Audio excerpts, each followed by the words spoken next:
Nous sommes de retour en direct dans cette édition du 12 novembre. Je vous remercie beaucoup si vous nous rejoignez à l'instant. Et désormais, il est l'heure de retrouver Hervé Dupré, son chronocac. Bonjour Hervé. Bonjour Louis-Antoine. Bonjour Hervé, merci beaucoup d'être avec nous ce matin. Hervé Dupré, vous êtes trader pour compte propre depuis plus de 30 ans. Hervé, j'avais une question que je vous ai écrite avant l'ouverture de la Bourse de Paris. Je voulais savoir si le rebond hier était un simple rebond technique ou auquel cas, ou bien une réelle volonté de l'indice phare parisien de sortir par le haut d'une zone, d'une figure de latéralisation quasi ancestrale. Eh bien, finalement, vu les niveaux d'ouverture, près de plus de 1% de baisse ce matin, eh bien, écoutez, j'ai surtout envie de vous demander jusqu'où il faut regarder vers le bas aujourd'hui.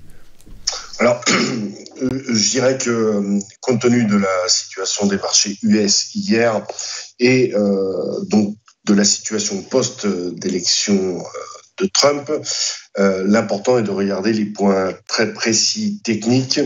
Donc, comme je les ai donnés la semaine dernière, le 7315, un peu plus bas, on a le 7275.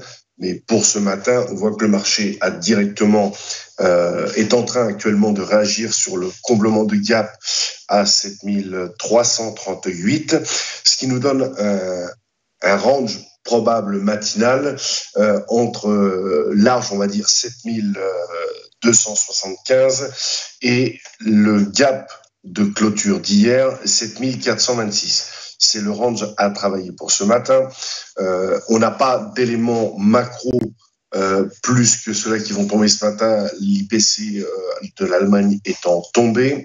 Donc, on est dans l'attente de la projection du positionnement marché en attente de parution du PCI demain côté US. Donc, la question que l'on peut se poser, sachant qu'on a quand même une légère divergence entre les marchés US et les marchés européens, et comme vous le précisiez en préambule, il y a une certaine inquiétude quant à la politique qui sera menée par l'administration Trump versus les importations venues d'Europe. Pour l'instant, il est difficile d'avoir une projection de plus grande envergure. Ma stratégie pour l'instant est plutôt d'essayer de faire un achat court terme, ce qui a été fait sur le comblement de gap, viser 7352 en termes de pullback breakdown, ce qui est fait à l'instant, et une extension 7364, 7384. Et vraiment, si le marché décide de consolider, de constituer un socle dans la partie basse dans laquelle nous nous trouvons, on aura possiblement le comblement du gap à 7426. Et ce qui sera important de constater ce soir en clôture du marché cash, c'est cette capacité à tenir au-dessus de 7426 qui là pourrait nous emmener avec des perspectives plus intéressantes pour aller, dans un premier temps, revenir sur les 7577, l'open annuel comme toujours, mais le gap à 7593. Et là, à ce moment-là, on aura éventuellement une possibilité de dégagement beaucoup plus importante vers le haut. Pour l'instant, on reste dans des petits écarts intraday très contenus. Je ne pense pas que le marché puisse s'envoler dès ce matin, d'autant plus que la structure est plutôt de forme en dead cat bounce, donc très très méfiant sur une rupture de 7316, 315, 316, qui risque d'attirer un petit peu l'appétit des vendeurs spéculateurs. Donc pour l'instant, plutôt serein, calme sur un achat sur le comblement de gap, en se protégeant et en essayant d'accompagner le marché avec une reprise qu'on pourra plus facilement quantifier vers 10h30. Voilà techniquement ce que l'on peut dire. Ouais, écoutez, je vous remercie, Hervé, vous avez tout à fait raison. Donc, ce que l'on peut-être, dites-moi si je me trompe, mais peut-être qu'on peut toujours qualifier les marchés, l'attitude, l'environnement des marchés européens et puis les marchés mondiaux, à l'exception des États-Unis, l'incertitude plane toujours au-dessus de ces marchés-là, incertitude notamment liée à la politique, qu'elle soit commerciale, internationale, géopolitique de Donald Trump. Tout au plus, on sait qu'il a nommé le sénateur américain Marco Rubio pour être son secrétaire secrétaire d'État.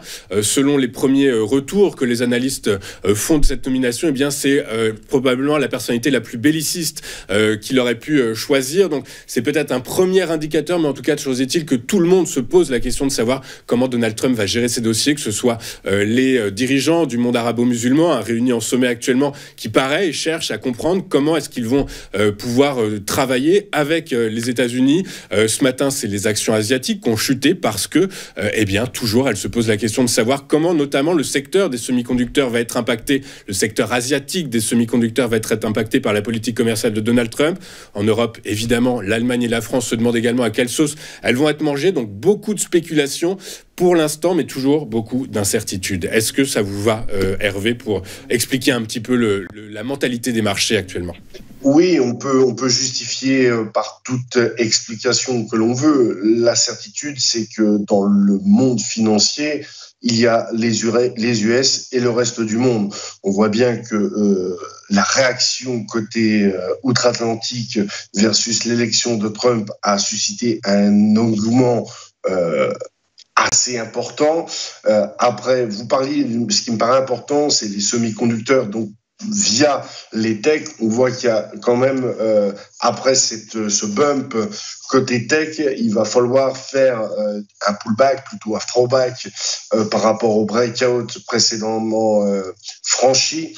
Donc, toute la question est de savoir est-ce que le marché, dans les 24 heures précédant l'IPC, va continuer à maintenir une pression suffisante, je parle du marché US, suffisante pour maintenir le marché un petit peu perché, ou plutôt choisir de faire d'abord ces retours nécessaires avant de repartir de l'avant. Pour l'instant, on ne peut pas anticiper, on n'a pas d'informations techniques plus précises que ça. On est soumis au news flow, comme je vous le précisais. On reste dans des objectifs concernant le CAC relativement restreints, mais on n'est pas dans une phase de panique liée à un gros doute avec des grosses sorties de flux. Pour l'instant, on n'est pas là-dedans. On est plutôt dans une stratégie de range qui s'éternise, comme vous le précisiez.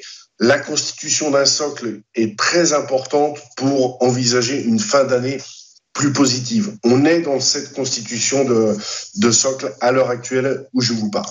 Eh bien, écoutez, merci beaucoup Hervé. Juste un dernier petit point pour beaucoup d'analystes. Si on fait un petit biais par le marché américain, on voit effectivement, comme vous le dites, que les investisseurs américains sont totalement à la fête, totalement heureux de la victoire de Donald Trump, qui font fi du niveau des rendements obligataires. Je rappelle que le 10 ans américain est à plus de 4,35%, ce qui est quand même un niveau important, qui devrait peser sur le moral des investisseurs. Eh bien, que nenni, si j'ose dire.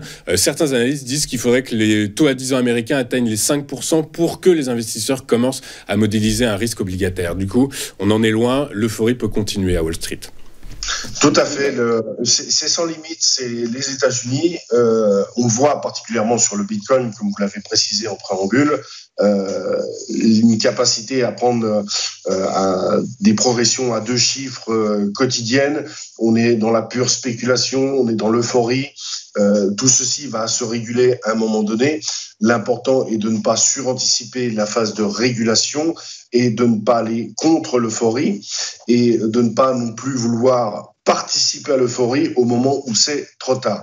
Donc tout ça est relativement très difficile à jauger, marché par marché, le CAC étant lui particulier dans le marché européen et étant, je dirais, le point noir par rapport à l'ensemble des marchés mondiaux, c'est quand même celui qui est le plus faible d'une manière générale. Après, il y a un mode de calcul assez particulier. Cela dit, pour l'instant, il y a aussi des éléments à attendre du côté français. On regardera par exemple les adjudications de bons côté français pour se faire une idée. Donc pour l'instant, on reste relativement léger sur le marché en attente d'une vraie clôture journalière qui soit une indication positive. Bon, eh ben, écoutez, merci beaucoup Hervé. Effectivement, donc patience, prudence, observation, prise de hauteur. Voilà, ce qu'il faut probablement, ce dont il faut faire preuve aujourd'hui sur le marché français. Merci beaucoup Hervé Dupré d'avoir été avec nous ce matin, comme tous les mardis matins. Vous êtes trader pour compte propre depuis plus de 30 ans et donc avec nous sur TV Finance pour nous expliquer comment affiner nos stratégies eu égard à l'évolution technique du CAC 40. Merci beaucoup Hervé. On marque une courte page de publicité et on se retrouve juste après avec Mathieu Driol qui va nous expliquer comment construire nos portefeuilles d'investissement au trading. À tout de suite sur TV Finance.